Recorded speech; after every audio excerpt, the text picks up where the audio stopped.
Uyg'ur iqtisod professori va faoliyatchi Ilhom To'xtaga berilgan kishilik huquq mukofotiga Xitoy hukumatı norozilik bildirdi.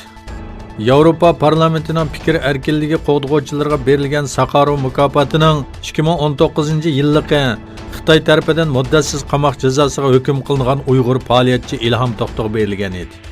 Bu vaqtda to'xtalgan Xitoy Tashqi ishlar ministrligining bayonotchisi Hua Chunying Yevropa ittifoqini Xitoyning ichki ishlariga hurmat qilishga chaqirdi va Yevropaning bo'lgunchi va terrorchilarni mukofotlaganligini aybladi. Ilhom To'xta 2014-yilning 5-da qo'lga ilingan bo'lib, Xitoyning turli ayblashlaridan keyin muddatsiz qamoq jazosiga hukm qilingan. Sharq Turkistonlik ikki qozoq Xitoy zulmidan qochib Qozog'istonga yetib keldi. Qozog'iston hukumati tomonidan bu ikki kishiga panohlik salohiyati berildi. Muragir Alimoli va Kassar Musa Xaluli ismli ikki qozoq 29-oktyabr Qozog'iston soqchilarining qo'g'dishiga erishganligini va o'zlariga panoh olinish kimligi berilganligini bildirdi. 25 va 30 yoshlardagi bu ikki ko'chman 1-oktyabr Qozog'istonga kelgan bo'lib, 14-oktyabr bir axborot e'lon qilish yig'ini o'tkazib, Xitoyda uchirgan zulmlarni tonishtirgan edi. Xitoyning Hong Kong alayda ma'mur rayoning bosh ma'muri Carrie Lam bu yil yozdan buyon davomlashayotgan kollektiv namoyishlarning oxirlashi kerakligini ta'kidladi. U iqtisod va sayohatchilikka salbiy ta'sir ko'rsatgan bu voqealarning iqtisodiy buzg'unchilik xavfi olib kelganligini ogohlantirdi. O namoyishlarning shahar iqtisodiga salbiy ta'sir ko'rsatganligini bildirib mundoq dedi.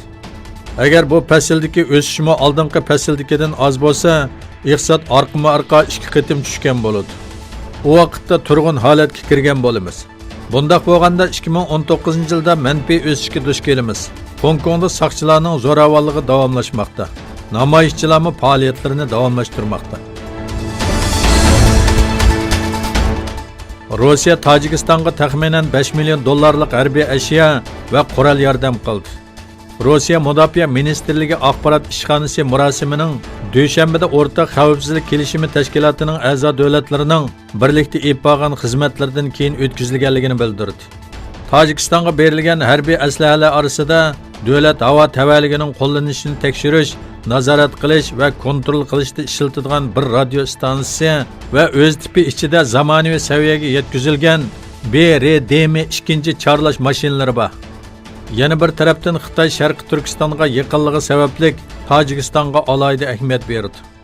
Xitoy ishg'oli ostidagi Sharqi Turkiston chegarasiga bir necha kilometr keladigan Tojikiston Korno-Badaxshan rayonida Xitoyning harbiy bazasi borligi xabar qilingan edi.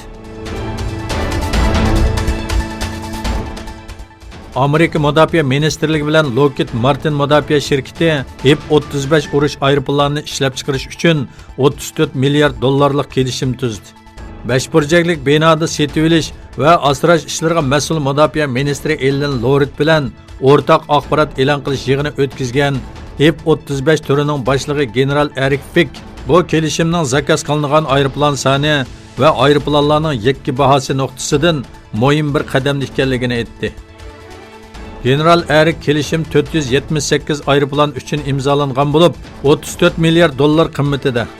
Bu Amerika 3 armiyasi va xalqaro xaridorlarimiz uchun yasaladigan 351 dona F-35A, 86 dona F-35B va 41 dona F-35C aeroplanlarini o'z ichiga oladi dedi.